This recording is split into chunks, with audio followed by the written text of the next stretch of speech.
This is part 2 of a two-part program looking at the life and the music of the great British dance band vocalist Sam Browne.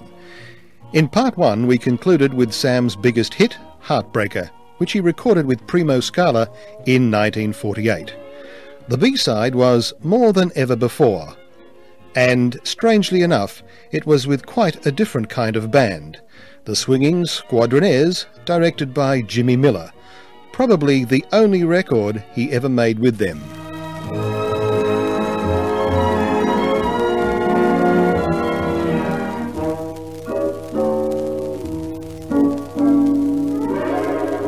More than ever before, you're the one wonderful one that I adore. More than ever before, you're the one wonderful dream I've waited for. And through laughter and tears, love will stay deep in my heart, and through the years, I will love you this way, only more than ever before.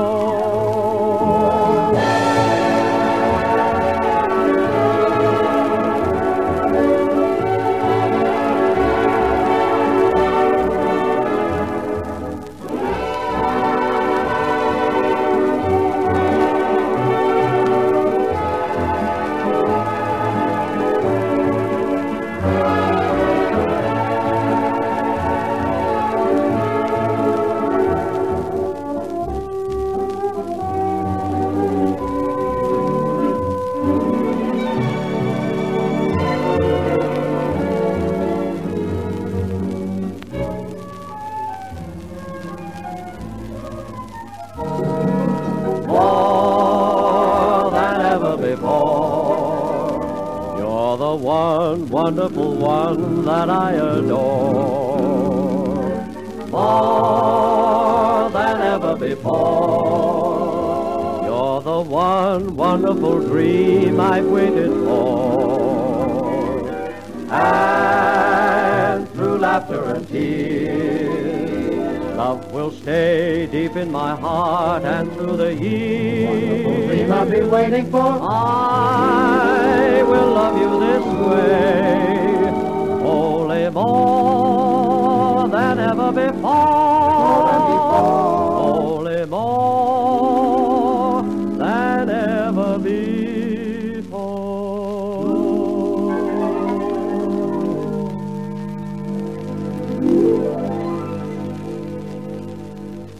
Which record did Sam like best?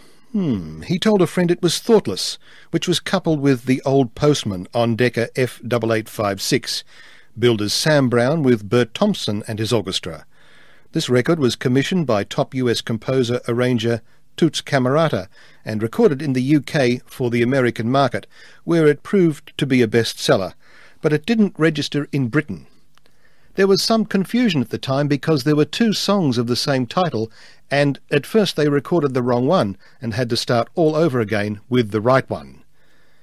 Sam Browne was associated with Ambrose's orchestra for 10 years, joining in January 1930 and staying until the band made its final appearance at the Mayfair Hotel in September 1940, when Ambrose quit because of the incessant air raids, and that had affected his health.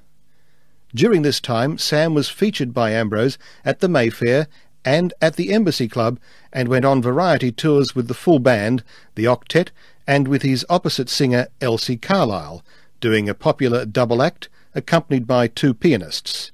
There were also, of course, those fabulous summer seasons they all did at wealthy society resorts like Monte Carlo and Biarritz. Sam used to do the announcing when the band broadcast from the Mayfair Hotel, and he shared the honour of a Royal Command performance with Elsie Carlisle at the London Palladium in 1935. Here he is with Elsie and Snuggled on Your Shoulder.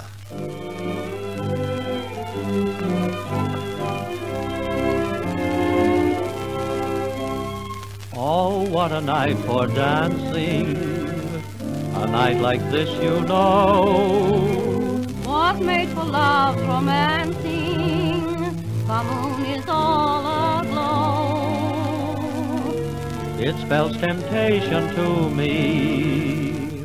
Right now I'd like to be snuggled on your shoulder, cuddled in your arms, dreaming while I'm dancing, thrilled by all your charms. While the music's playing, I'm in ecstasy. Sweetheart, hear me saying, this is heavenly. Dancing while lights are low, What a grand sensation. dancing, you ought to know, you're my inspiration.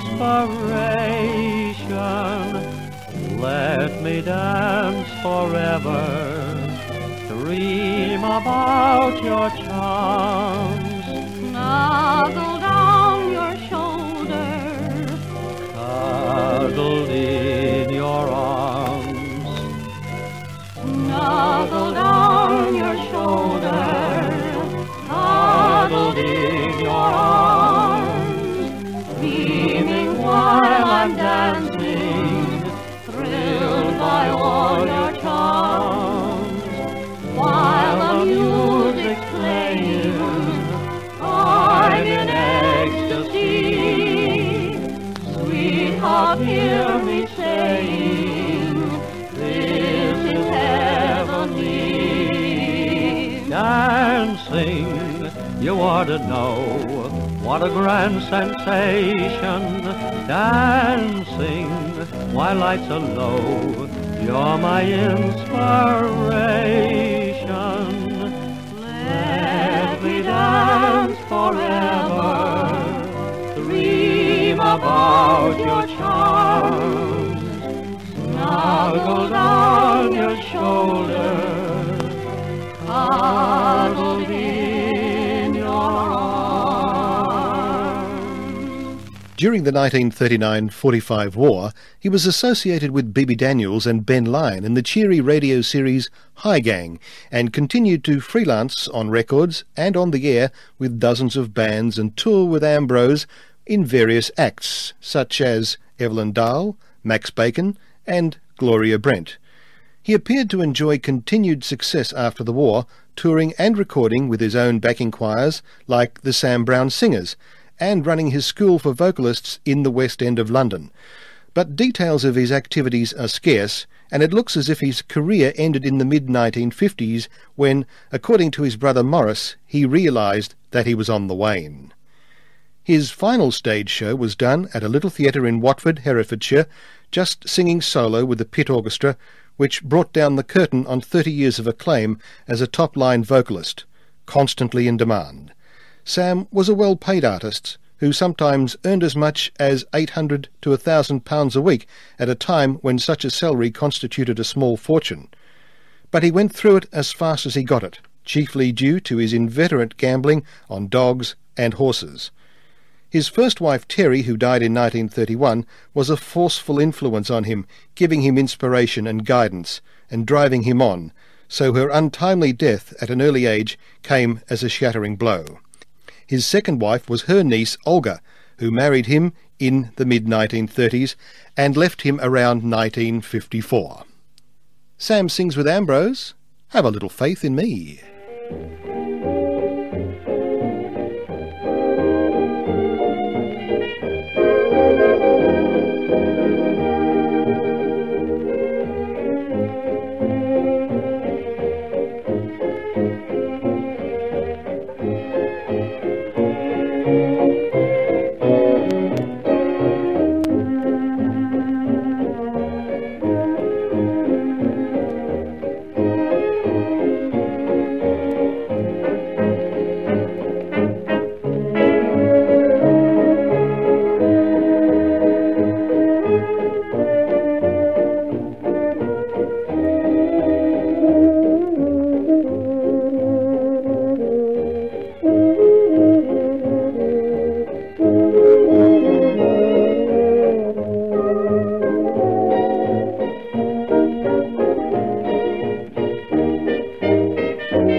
coming. Have a little faith in me. Skies will clear up just to make you cheer up. Have a little faith in me. In the distance there's a silver lining, I see it shining, and that just means success and happiness. Oh, I'll come through, dear, with the help of you, dear.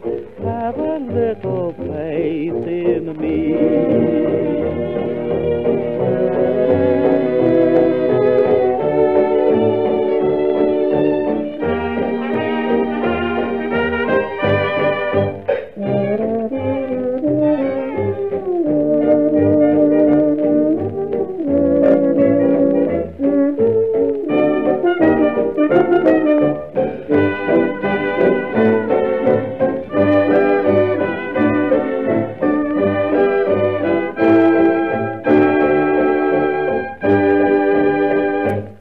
By this time, Sam was having a hard time and getting into debt. He had a flat in Crawford Street near London's Oxford Circus, and when he found no work coming in as a singer, due a great deal to the changing music scene at the time, he got a job as a bookie's clerk in a betting shop close at hand. This was a tragic step, for it eventually led to a charge of alleged embezzlement and a sentence of 6 months, of which he served about half, some of it at Brixton Prison, but most of it at the open prison at Ford near Littlehampton in Sussex. It was a double cross, but he took the money and he was old enough to know better, says Morris. Doubtless he was hard up and couldn't see that it was a crime. Plenty of others did it, but he was caught and was made an example of, perhaps because he was so well known.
Although he took his conviction and imprisonment philosophically, it had a marked effect on his health and outlook.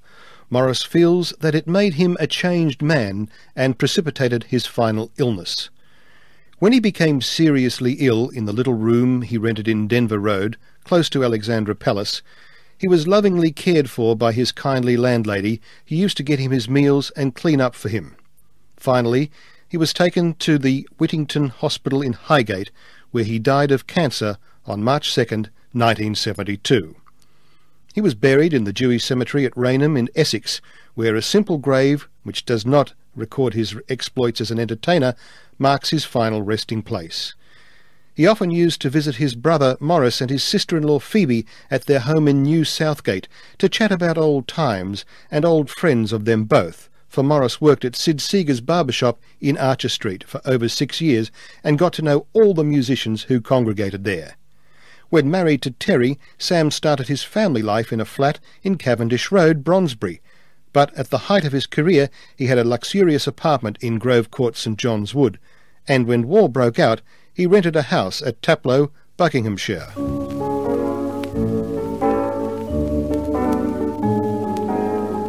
My heart is sad and lonely, for you I sigh, for you, dear, only.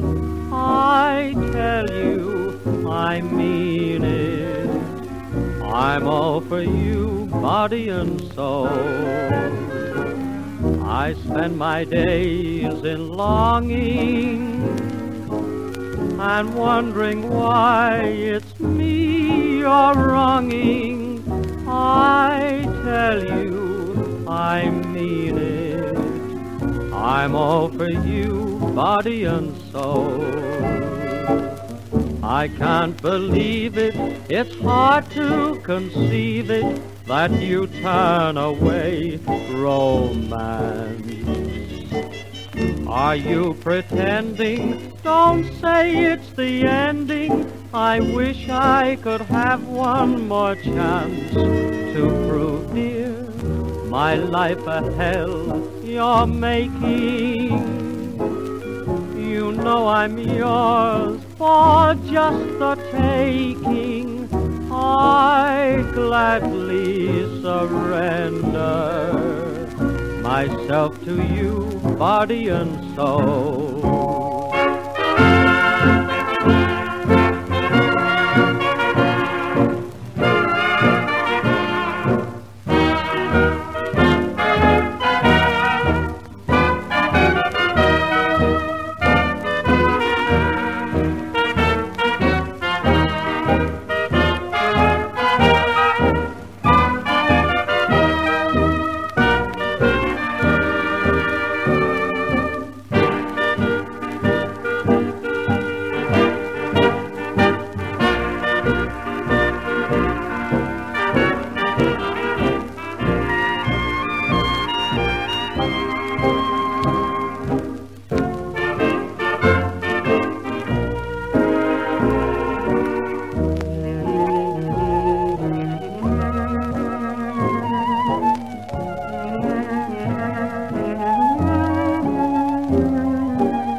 Sam was a proud man who would never go begging to anyone or take a bribe, says Morris. Indeed, he was independent and outspoken, and to some extent his manner was an embarrassment in his career. On many occasions he caused offence by refusing to be wielded. He was a bit of a rebel, and it probably harmed his relationship with important people. His attitude created the impression that he was hostile and big-time, and he wouldn't mix with people as they expected he would. He was a bit of a loner who didn't court friendship. He was wary of people and wouldn't let anyone impose on him. You had to break down his resistance to get to know him. But he loved anyone who could converse about dogs and horses. Anyone who imposed upon Sam got the whip of his tongue, and his favourite saying was, "I'll tell him his fortune when I see him." But Sam was nevertheless kind and generous to his family, especially his parents. He wanted to buy them a lovely house in the country, and was quite hurt when his mother refused, telling him to keep his money as he might need it one day. He most certainly did, but unfortunately he had never known how to preserve it. His consideration for others led him to do the only audition of his career, when he took his nephew Barry Barnett along to the BBC in an effort to get some broadcasts for a double act they were contemplating doing. Most stars of his calibre and experience would have declined to accept such humiliation, but Sam didn't quibble, because he wanted to get a break for Barry. Sam was a golf addict who spent a lot of spare time on the course. He drank and smoked only in moderation, and he was greatly admired by Morris, who was almost 20 years his junior. Whatever anyone says about Sam, and whatever his vicissitudes, he was cherished by Morris and Phoebe.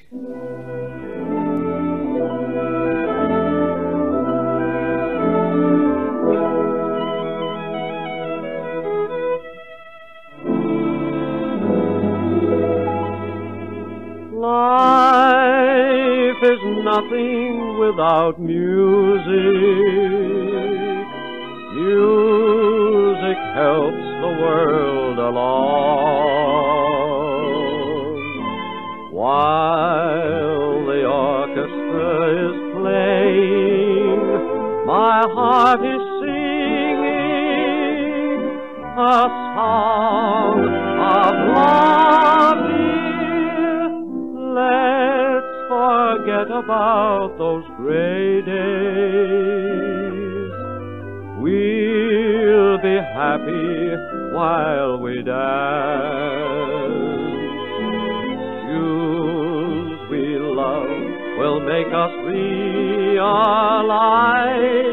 that life is nothing without music.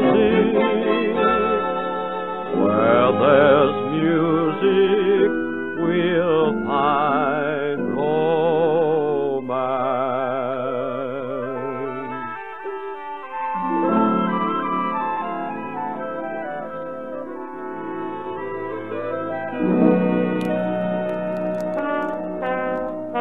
What do you say?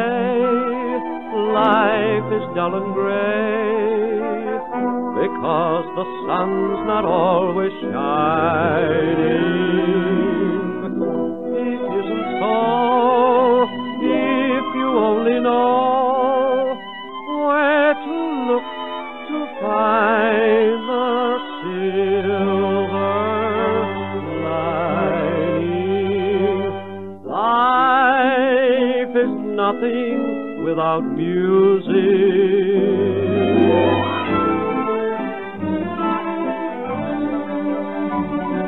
While the orchestra is playing,